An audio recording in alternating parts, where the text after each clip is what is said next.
Hello everyone, welcome to our podcast. My name is Grzegorz, I come from Poland, and today we like to talk about autism, and we have a special guest, and it's Sylvia. Hello Sylvia. Hi, Grzegorz. So we like to introduce you to our audience, so tell us something about yourself. How old are you and where are you from? I really think that it's very weird that still at this age people are asking you how old are you, as if that's important for introductions. But if that's part of the questions, I'm 29 and currently I live in Sheffield, In UK. in Sheffield, but if I understand, you are from Lithuania. Yes, I grew up in Vilnius, Lithuania. Yeah. Vilnius. And when did you move to Sheffield, UK? So I moved here to study. So I think it was 2012 when my studies started. So since then I've been living in UK. Okay. And so the studying was the main reason of your. Yeah. Okay. And what did you study? And what did you study? So I studied history. So I have a bachelor's degree in history at the moment. Okay, so have you been always interested in history while attending secondary school, while living in Lithuania? Yeah, yeah, yeah. To be honest, I've always had a keen interest in history ever since we had it as a subject. Yeah. Okay, and did the Sheffield University provide you with some better occasions or some better quality of education that you change your country? You had to change your city and country? Um, when I was in Lithuania, so first of all, I attended Vilnius Lyceum, so for my high school. Um, And after graduation, if you look at our best university in Lithuania, so Vilnius University, if you looked at the ratings when I graduated, Vilnius University was ranked 576th in the world, whereas University of Sheffield was at that time ranked, I believe, in the first 100. I really don't want to lie. I think it was 58th or something like that. So I do believe that you can see the huge difference in rankings. So that was the main reason why I chose Sheffield. So, did you graduate from do some master's degree and just went to work after it? No, I only have bachelor's degree. I know that there are some other questions regarding my time in university, so we can touch upon that then. I didn't have the greatest time at university. It's just basically because that was the time when I was going through my diagnosis and being diagnosed with autism. So there's been quite a hurdle. So I guess I would like to have masters at some point. I think that the problem is that we are forced to choose our subjects and what we want to do in life at a very, very young age. I didn't even know that I was autistic, let alone who I was at the time. If I had the chance to do it all again, I probably would not be choosing history as my degree and as my subject. So there's also finances that come into play when you're talking about degrees and further education. So I guess until I'm absolutely certain what I want my master's to be, and if I really need masters, then it's going to be something that I will consider. I would definitely like to have a master's degree, and education is always very important to me. It's something that I grew up holding as one of greatest values that we can have. because as people, we probably one of the things that we have for certain and that are truly ours is the knowledge and is the education and the skills that we have.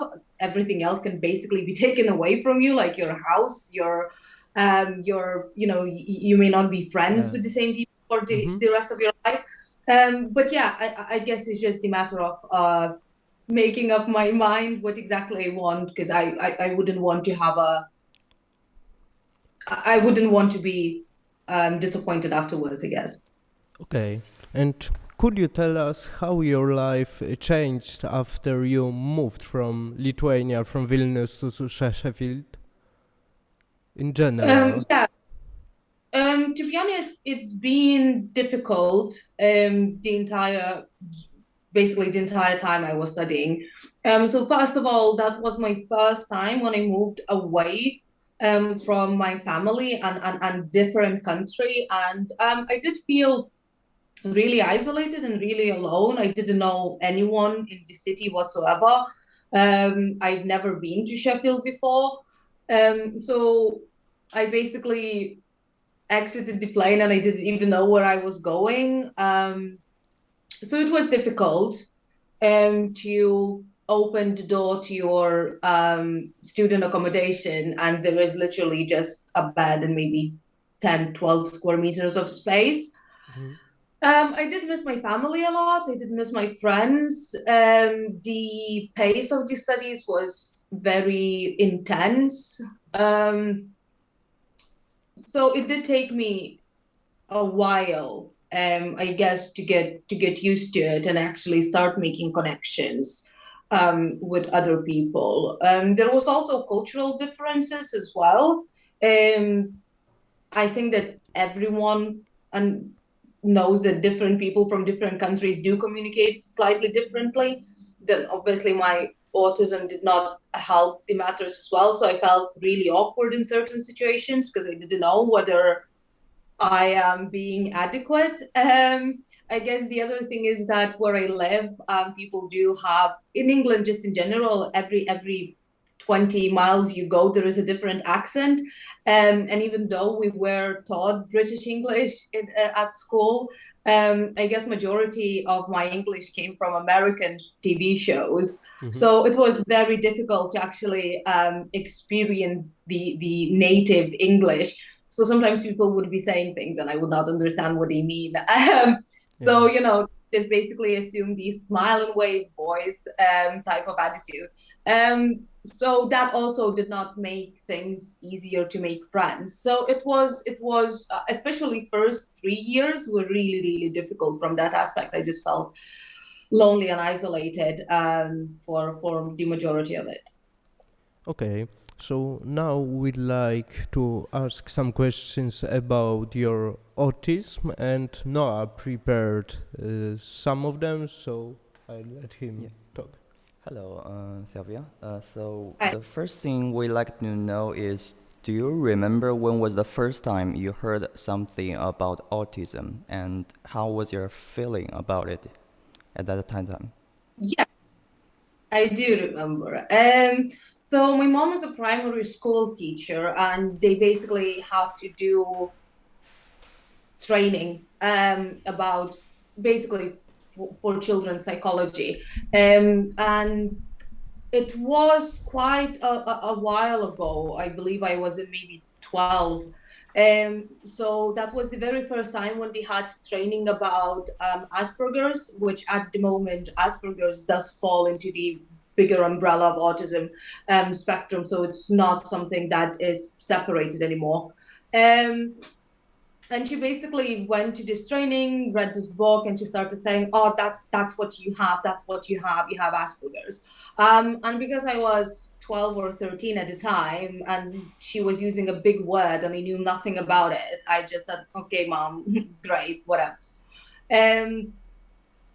I did not know what it is. I didn't care, and I just sort of thought that my mom is once again trying to find issues where there's probably none.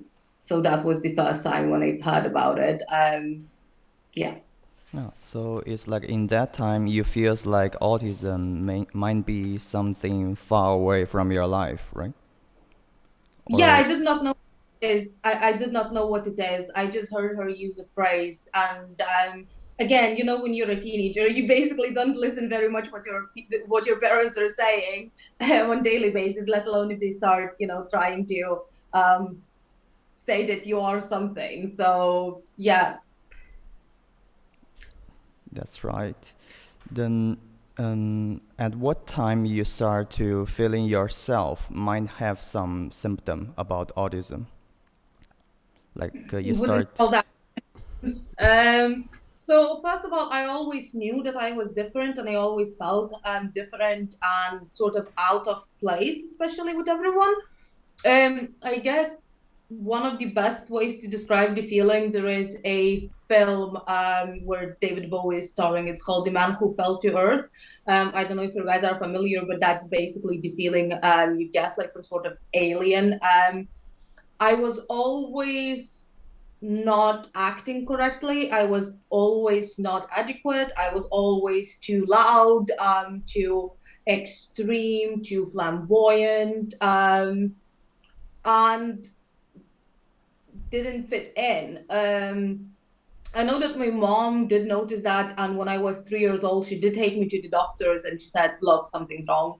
Again, we're talking about 1996 in Lithuania, so the doctors basically said, "My mom, she's probably just hyperactive. That's it." Um, so I basically lived my life knowing that I was different, and I knew that I didn't fit in, and it did make me feel really, really bad. I thought, "What is wrong with me?" I used a word monster to describe myself. And I guess the first time I found out maybe is I was dating a guy at university. I was maybe 20-ish. And he had diagnosis of autism, and his mother, who was also a nurse, and we had a good relationship with her.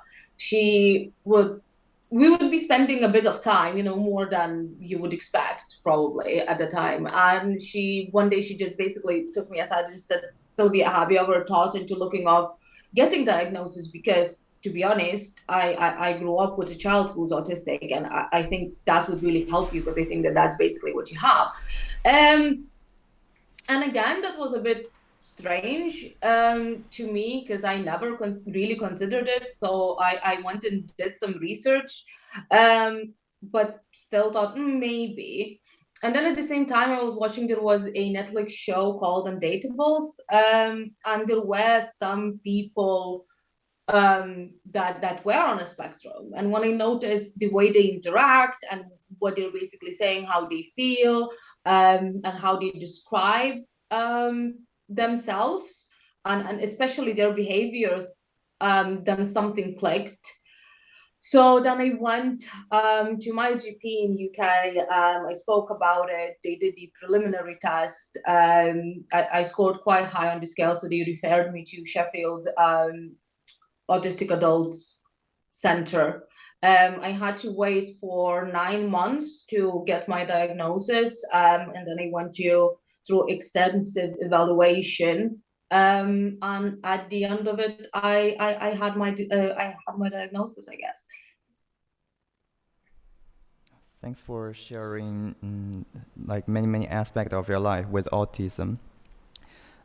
So now we prepare something as a comparison between Lithuania and UK.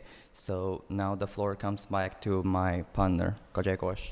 Okay, so Sylvia, as an immigrant, you had an opportunity to live in two different countries in two parts of Europe. And could you compare social attitudes of an average person in Lithuania and UK towards people with autism? Yeah, certainly. So if we're talking about knowledge and how people, average person, your neighbor or whoever you meet in the street, how they view autism, I guess in Lithuania, I don't think people have any sort of understanding what it is. Even if you read about in like the medical journals. This every diagnosis has a little code, and then it explanation what it is. So I had a look what Lithuanian diagnosis is even like look, and that's not great. So I guess even if the people that would be evaluating children for autism, if they don't have a great understanding about it, what can we say about general public? I guess the problem is, especially in Lithuania, but in UK as well, is that there is this very specific image that people have when you say autism. And that is not what autism looks like 100% of the time. Usually the image that everyone know or is familiar with is probably when autistic person is having a meltdown. And don't get me wrong, everyone on the spectrum does and can have a meltdown, either due to sensory overload, information overload, or being generally in scary and unsafe environment. However, that does not mean that everyone is like that all the time. It is a spectrum after all. In UK, the situation is a lot better, and I believe a lot of people are now realizing there is a lot of diagnoses that are being established, and there is a lot of work in schools in UK recognizes neurodiversity in general a lot more, and have a lot more divisions, I guess, and understanding the differences between being on the spectrum, having ADHD, and neurodiversity overall is actually spoken about a lot more. There is Autism Awareness Month.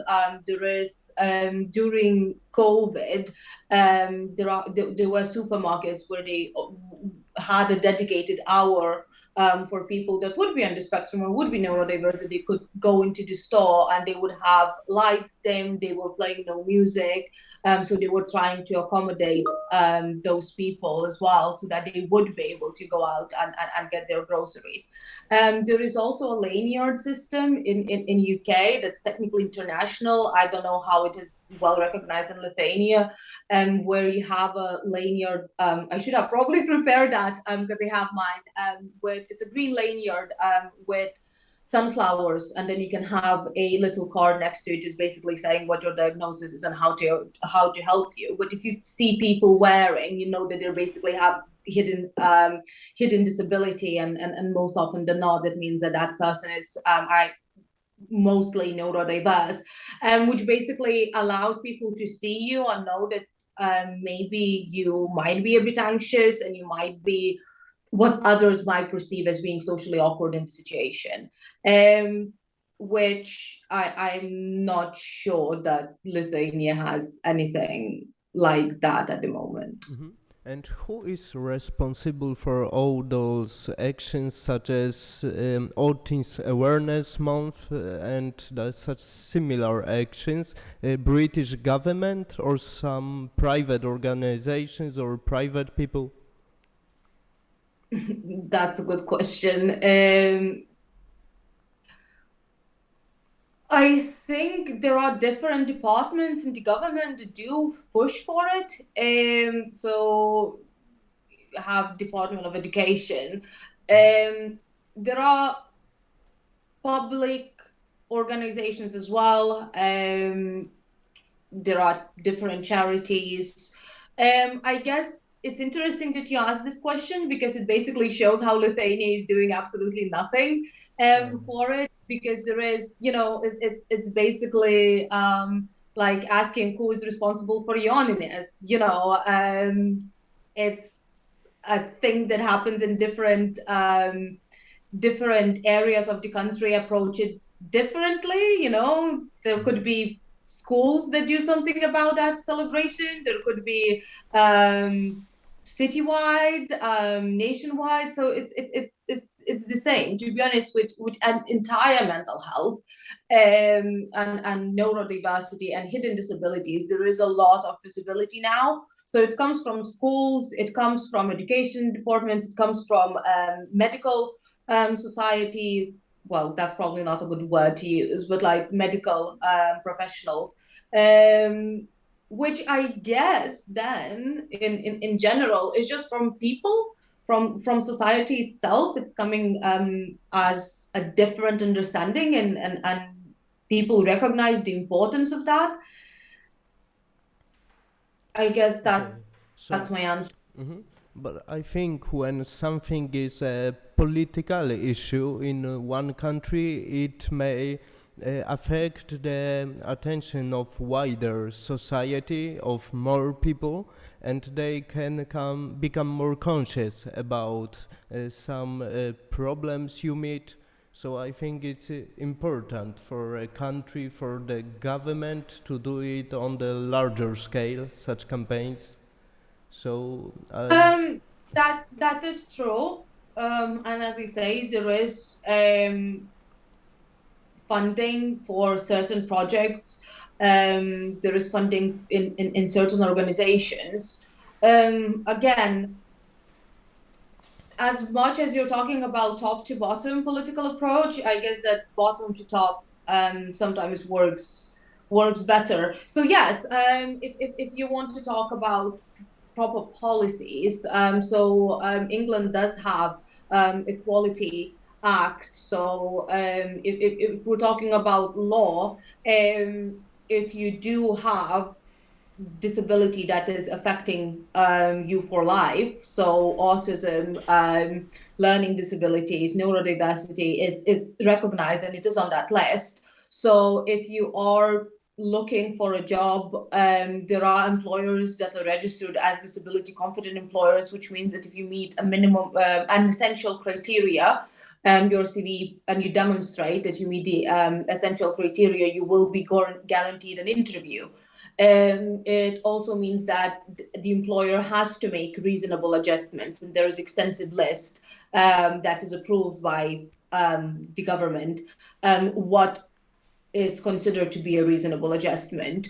I guess there is a really big push and encouragement for people with any sort of disability, not just talking about neurodiversity, that they are able to work and that they are integrated in society. Looking at studies, we see that probably the biggest problem and the biggest hurdle is that people with disabilities and autistic people as well, we do seem like, we don't want...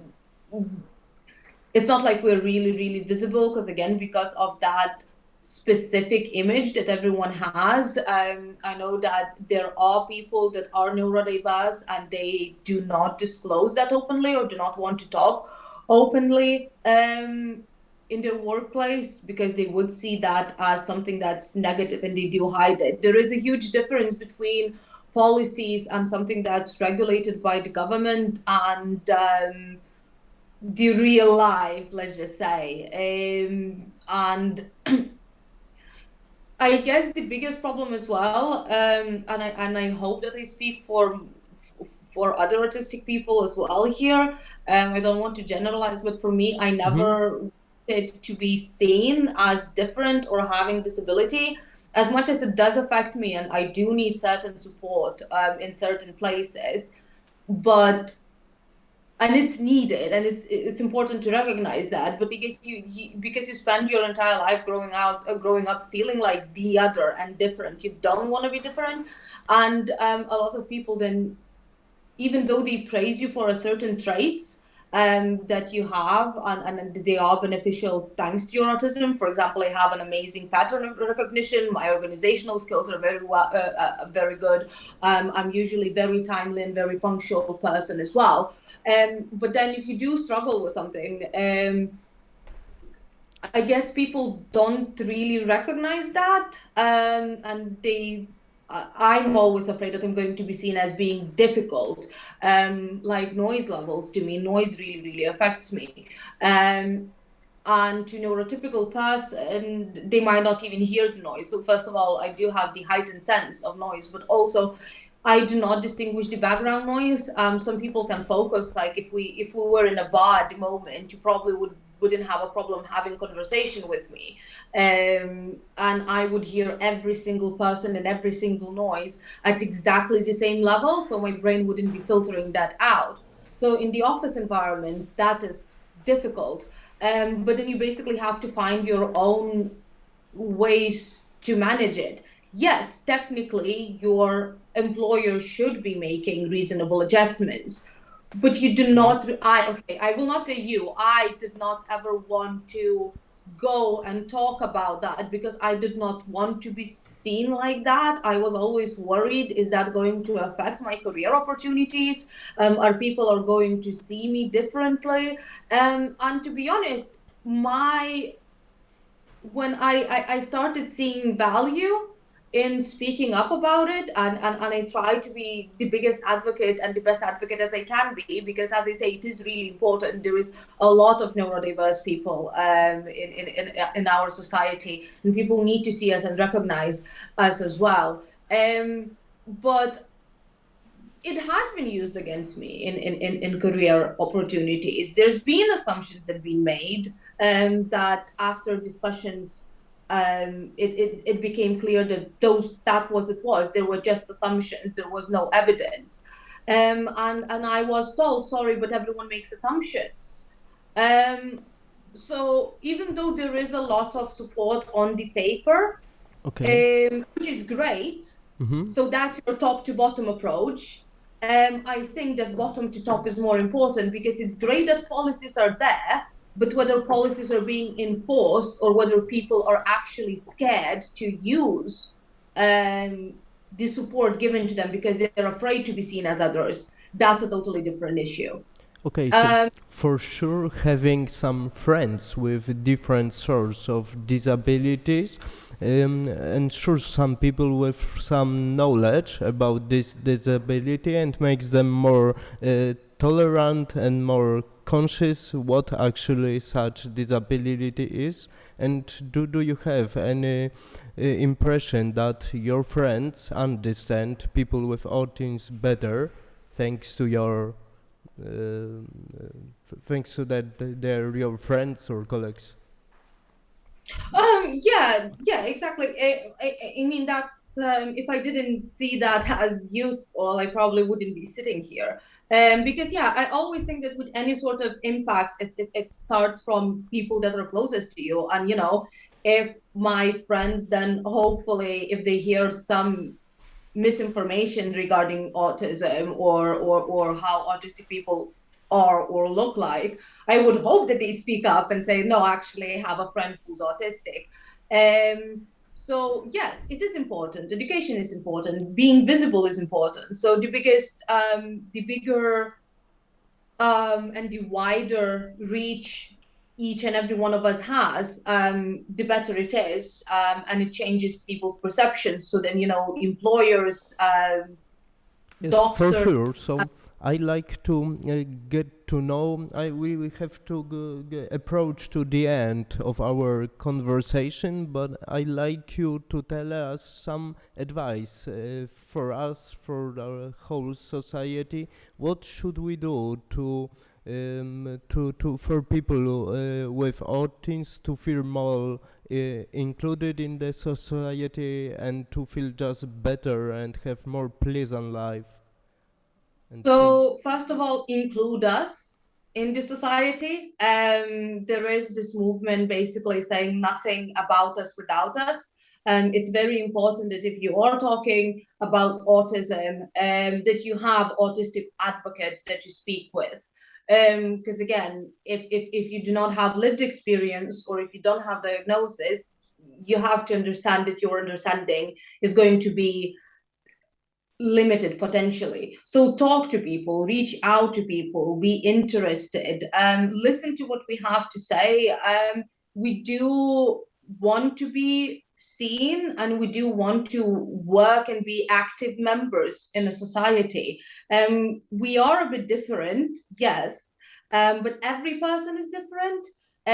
I guess we just have almost like a manual how we can be different, so it's easier, I guess, to other people to understand and then make those adjustments. So But yeah, talk to us Okay. and as people. It will be better for us all. So thank you for joining us and giving us some interesting information and advice. And just I wish you all the best. And just it was really nice to meet you. Yeah, thanks for sharing your life experience with autism, and we really appreciate for your participation. Thanks for Thank today. you very Thank much. you very much. Thank you.